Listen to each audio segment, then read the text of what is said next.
Hey everyone, welcome back to another episode of Building Vegas, where we interview the entrepreneurs, the people, the nonprofits that make our city amazing. And today I have an amazing guest. So, can you introduce yourself to the audience and what is it that you do? Sure. Hi, I'm Laura Richards, and I was with a narcissist for 33 years, and now I help women heal from narcissistic abuse. And what's that process like? How are you helping these women? So I have a bunch of different things that I do. I have a podcast where I talk about it, and so we help, build awareness, and we break that shame that a lot of women are in after they leave abuse. And then I've written books, and I also have a safe place where I coach them and mentor them in a couple different containers to help them to heal, either one-on-one or in a group setting. Yeah, and obviously this sounds probably like a silly question, but why do these women need help? What's the struggle? Like, what is it? Like, how hard is it to get out of a narcissistic relationship and overcome the trauma that comes from that? Well, that is a very big question. It's not a silly question, but it's a really big question. And so after abuse, we often feel like so low and really bad about ourselves. And so I'm helping people, usually women in midlife, I'm helping them feel better about themselves. And when we have been in that place, we have to rebuild what was broken down by the abuser.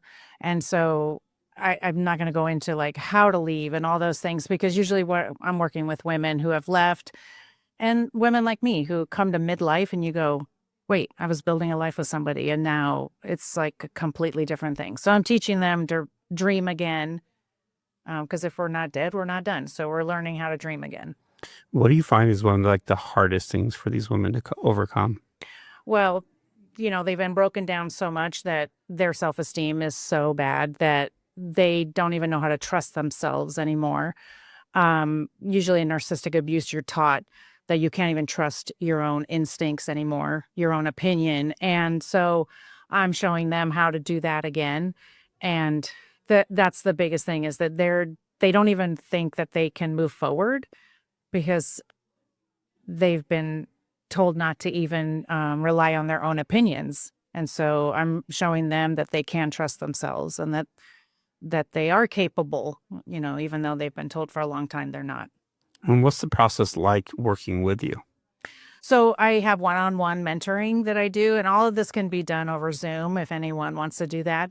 And then I have a 10-week group coaching where we're working through 9 modules. And I hate to say all that. It makes it sound like it's so much work, but it's a process of really like finding ourselves again, trusting ourselves again, dreaming for the future, learning how to set boundaries, because maybe we don't know how to set boundaries, and maybe that's what got us into trouble in the first place.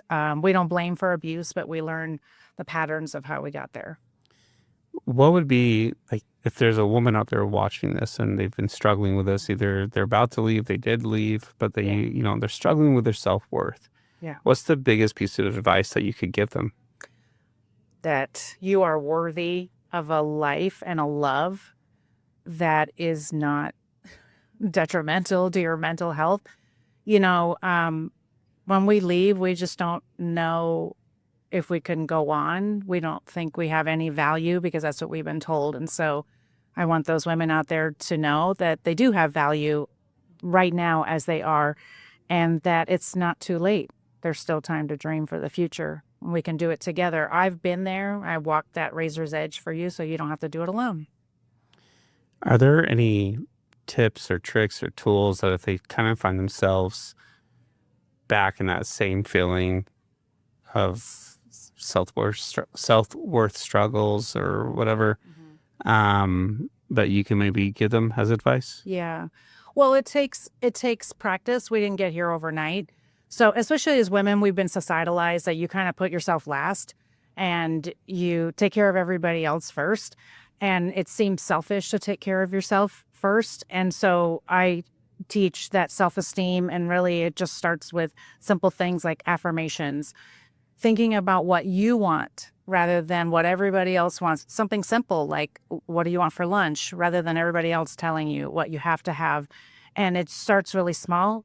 But one of the biggest things I do is I tell women to get in front of the mirror as women, because we've been societalized to that somehow we're not beautiful enough or not skinny enough or all the things or not enough. And so standing in front of the mirror and loving yourself the way you are right now, and you'd be surprised how hard it is for some people to look at themselves in the mirror and tell themselves, good morning, gorgeous.